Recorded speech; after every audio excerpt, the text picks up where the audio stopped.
So today's class is like the kickoff to the April Tight Hips Challenge that we're running on our site. We have so much hip content on our site. We organized it into a class calendar for you, and I even recorded a pre-test assessment so you can kind of assess what your hips are today, go through the classes with us. The class calendar is in the link in bio, and then check again at the end of the month. The challenge includes on-demand classes, 2 live classes, and Q&As with our instructors. Okay, so this is the kickoff class, and what you'll need for class is 2 yoga blocks and a chair. I hope to keep it in 20 minutes. All right, so let's get started. We're going to start with adductor rockbacks. Turn my heater off. Okay, so find yourself in hands and knees. Hands directly under shoulders and knees under hips. And then move through a few rounds of cat spine where you're really rounding your back, and cow spine where you're really arching your spine. We're going to do that one more time. Round into cat and then arch into cow. And we do that so we can find neutral. So in between full cat and full cow is neutral. Hold that neutral position. Try to maintain that, and we're going to press our hips back. So as you press your hip back, this class is about paying attention and moving controlled and slow. As you press your hips back, try not to round or arch, but stay in neutral. So together, inhale, press hips back. And when you start to feel like your pelvis wants to tuck or tilt, then stop and come back to center. So in this move, we are working on hip flexion, active mobility.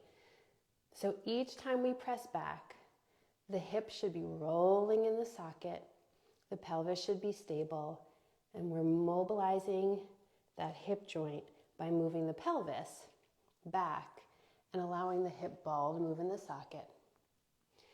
Okay, so this is our first one plain warm-up move. We'll do one more. Try not to arch or round. And now we'll add on. So we'll add in a adductor rock back version. Take your right leg out to the side. Place your toes down. Good. Hands are still under shoulders. And you'll still be in that neutral pelvis where you're not tucking or rounding. And then try to maintain your pelvis from tucking or rounding as you slowly press your hips back toward your toes.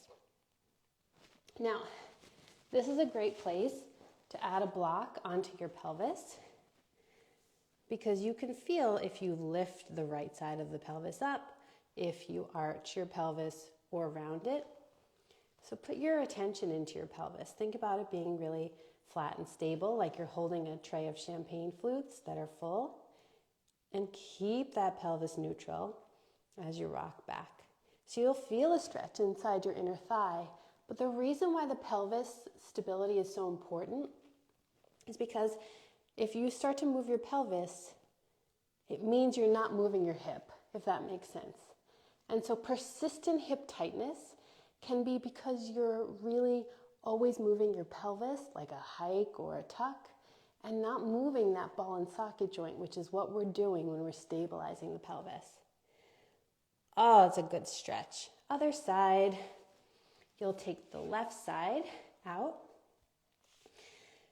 Left toes, left foot flat on the ground, neutral pelvis, and press back. And you'll probably find that one side is tighter than the other because we are definitely not symmetrical humans. Everybody is asymmetrical, and you know what? That's normal. Don't worry about it. But do worry about keeping your pelvis stable. We'll do 2 more. Okay, so we worked abduction of the femur. We worked flexion of the femur. Good. Now we're going to work on extension. So they're targeting all the different ranges of motion of the hip. For extension, in an active mobility, We'll continue on the knees, but lower to the forearms. Yes, the block stays on your pelvis because we're going to work on hip extension. Extending the hip, not the pelvis. So I'm going to show you what it looks like wrong. So if you're on the floor, maybe just take a peek at me for a minute. So you lift that leg up, and then wrong looks like this. Banana back, and I move my pelvis into that cow spine. What's right is thinking just the femur, just the thigh bone lifts, but the pelvis, the tailbone, does not move closer to the ceiling. Okay? All right, so reposition your block, forearms down, and lift that right thigh bone as high as you can without letting your pelvis move into an anterior tilt. And then I like to flex my foot and think about kicking the ceiling. We're going to go as high as we can, and then come back down, and we'll do 4. So really think about lifting the back of your thigh bone to the ceiling, but restricting your pelvis from moving it into anterior tilt. 2, 3. So we're not just doing hip stretches. We're doing active hip mobility, so the muscles are actually getting some work in. Because when they get work in, they tell the brain, hey, we're cool, we're safe. Stop sending signals of tightness to us. And when we're getting work in, we're also getting some activation and some increased blood flow. And those are important factors in chronically tight feeling hips. All right, left side. Think about left back of femur, left back of thigh bone, reaching to the ceiling without allowing your pelvis to anterior tilt. That's 1. Make it slow. 2, we're giving ourselves a chance to really move our hips, just the ball and socket, thinking about lubricating that joint, activating all of those proprioceptors in the joint capsule and the ligaments and the muscles. So take your time, there's no rush. 1 more. Good. All right, so we've done flexion, abduction, extension, and now we're going to do some more activation. Before we do rotation, we're going to strengthen some of the muscles. So I'm going to take off my giant sweater, and we're going to still be on hands and knees since we're already there. And you'll grab 1 block for your pelvis and 1 other block for this neat exercise to activate your psoas. Okay, so if you can see, I've got a block on my pelvis and a block between my right knee and my right elbow. So the block on the pelvis is a way to enhance knowing where your pelvis is in space, your pelvic proprioception. We're going to try to isolate hip flexion in the ball in the socket, not hip hiking. So again, look at me. We're going to try to avoid shortening the right side, hiking the right pelvis up, while we move the right thigh bone, or we activate the right psoas into the block. Okay, you probably already started this. So I'm going to think about pressing right knee into block and elbow into block. So I'm fighting my knee with my elbow, and I'm trying not to let the right side of my pelvis move toward my right shoulder. And relax. So you're going to hold those contractions for 10 seconds, and they are activating your psoas without hiking your pelvis. Take a deep breath in and exhale. Knee into block, elbow into block, and hold for 5, 4, 3, 2, and rest. Activating your hip flexors might sound contraindicated or contradictory to tight hips and hip flexors.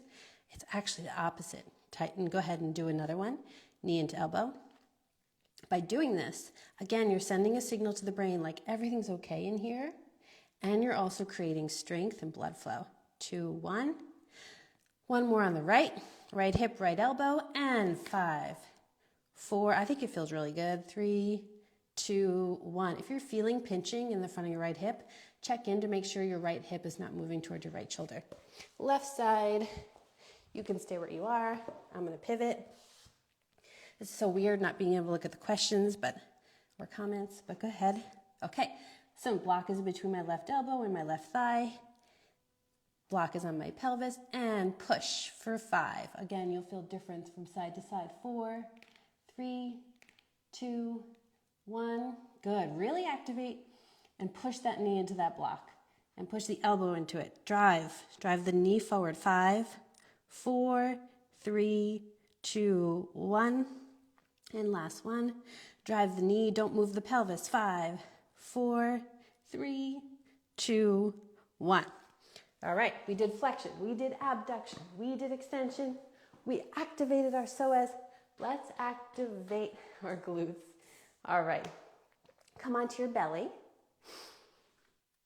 and lie down. I'm just gonna check, make sure we're good. Good, you guys are good. Okay.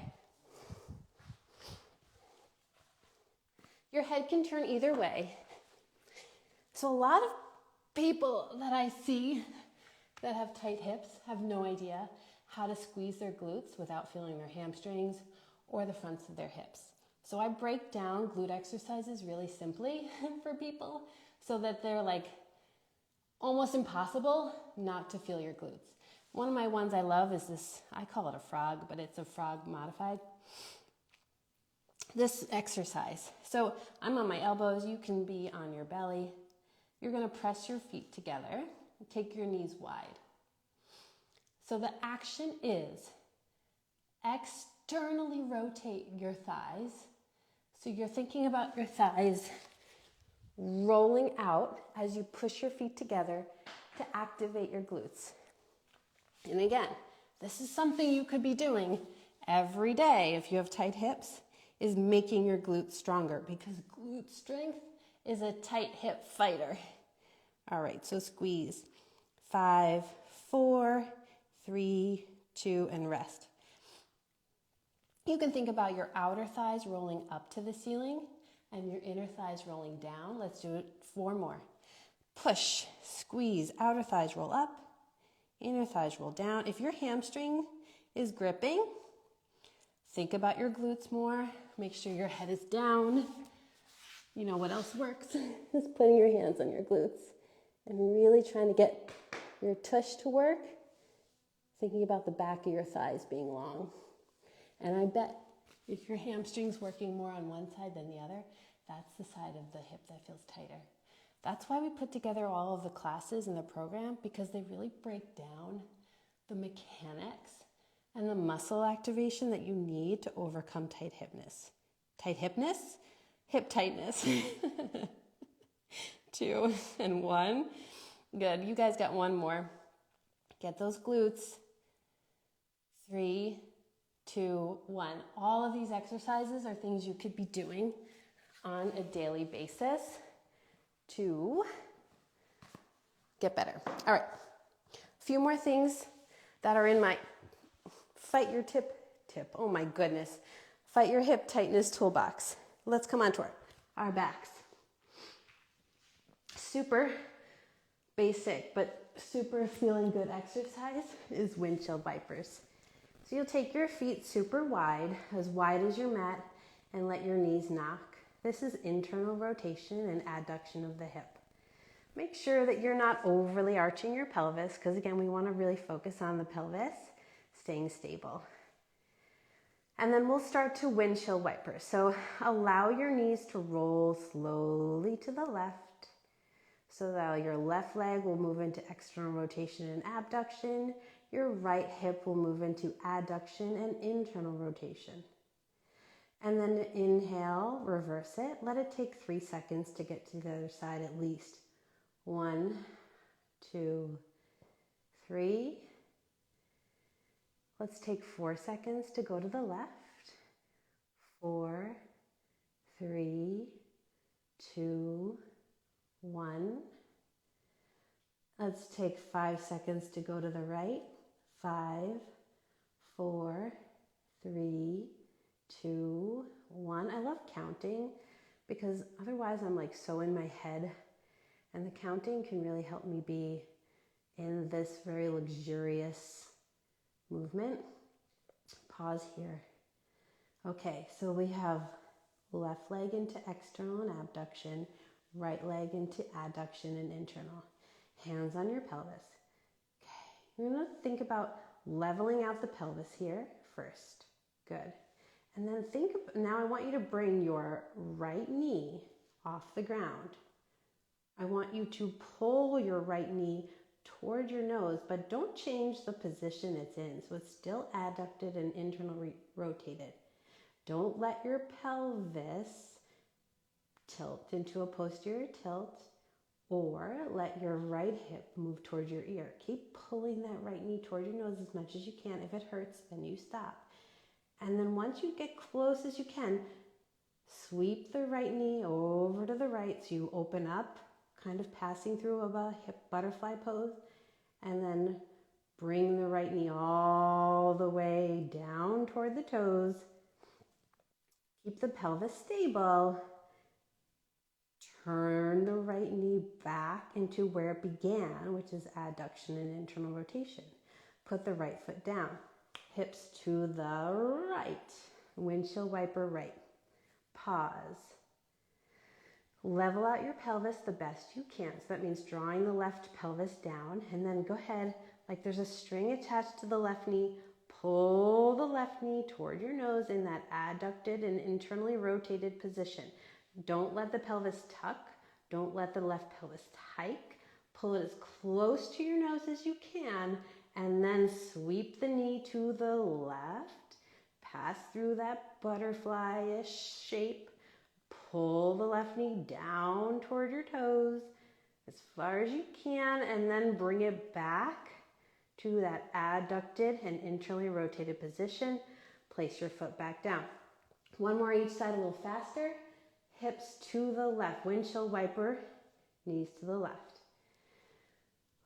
Now again, these types of moves are all embedded in the program that we created for you guys. It is one of a kind, I promise. All right, so now right knee draws up, adducted, internal rotated. Stabilize your pelvis, sweep it around. Draw a big circle with that knee like you're stirring a pot, all the way down and back. Windshield wiper, knees to the right. Up and over you go. Circle, circle, circle. Draw that pot. Oh yeah. And slowly come back. Stay in this position and have your blocks. And then we're going to move to the next exercise. Blocks on the medium height. If you're okay here with this sort of like butterfly position. Like I said, a lot of people who have hip tightness have glutes that are not doing as much as they can. So this is a bridge variation. That's again, hamstring proof. Like you have to use your glutes. So take your blocks and place them under your thighs, support you here. And then press your feet together. Find your neutral pelvis position in between cat-cow. Press your feet together and squeeze your glutes. Think about externally rotating your thigh bones. That means now inner thighs are rolling up, outer thighs are rolling down. You should feel your glutes fire. Now, you haven't moved yet. Think about your glutes pressing your pelvis up so that you push your knees down into the blocks and you lift your pelvis maybe an inch or two up. That should be all glute city. And then inhale, come down. Now you can change the position of the blocks if you need to. You can make them lower or higher, or you can stack. But let's do 5 more. So feet together, externally rotate, outer thighs down, inner thighs up. And push your pelvis up with your tush. Push the tush. And then inhale down. I know you guys, I'm a mom of 3 little kids. I'm a weirdo sometimes. Neutral pelvis, push the tush, squeeze. Inhale down, like hamstring-proof glute bridges. glutes are the ultimate hip tightness protector. So just get your glutes strong. And again, we have 2 classes that are on demand in our platform for this hip challenge that are glutes. You better believe you're going to get some glutes from this challenge. And then it's going to help your hips. Okay, last one. Awesome sauce. All right. What did we do? We actively mobilized in all directions. We actively strengthened in all directions. My last and favorite thing is with the chair. And I like this because you can do it anywhere, everywhere. It's just a side-to-side lateral lunge. So I'm going to put my hands here and take my feet wide. And all you'll do is bend your right knee, shift your pelvis to the right. The further the chair is, the more you can flex and come back to center. What should you pay attention to? Well, that you're on the tripods of your feet, big toe knuckle, baby toe knuckle, center of heel, and that your pelvis isn't opening like this when you shift. Because then again, you're not getting as much hip mobility, you're getting pelvis mobility. So block, imaginary or real, on the pelvis as you shift. Yep. And shift. And the chair is there if you want that extra support. Without the chair, it's a bit more core. So we'll do 5 more. And you will have done all direction active mobility, all direction active strength of the hips as your toolbox to start on your path of getting over your tightness in your hips. Step 1. But you're going to sign up for the challenge because that's where you're going to learn from all of the teachers. You guys can rest. All of the teachers in the live classes, in the Q&As, and on the on-demand classes. All right, guys. Oh my gosh, 20 minutes. What questions do you have? Tell me. How did it feel? I hope you guys sign up for the challenge. It's 1 month of membership, 4 weeks of classes outlined for you in the downloadable calendar, which is linked in our bio. Q&As. I'm doing one on week 4. Julia Pline's doing one on week 2. And lots of live class options. Questions, guys? I'm going to stay on for just a few minutes. But thank you for joining. A good number of you. Thanks, guys. My hips feel amazing. I hope yours do. Just remember, tightness in your hips is not going to get better with passive stretching alone. All right, am I going to see you guys in the challenge? I hope so. Thank you. How do you sign up? You click the link in our bio that says Tight Hip Challenge. It'll take you to our free resources and class calendar page. Just click and download that class calendar. That's yours. And then you have to sign up for a monthly membership to our online studio. If you use the code April Hips Challenge, you'll receive 30% off. If you have any questions, just send us a message, an email. We'll get to you. All right. Thank you, guys. Have an awesome weekend.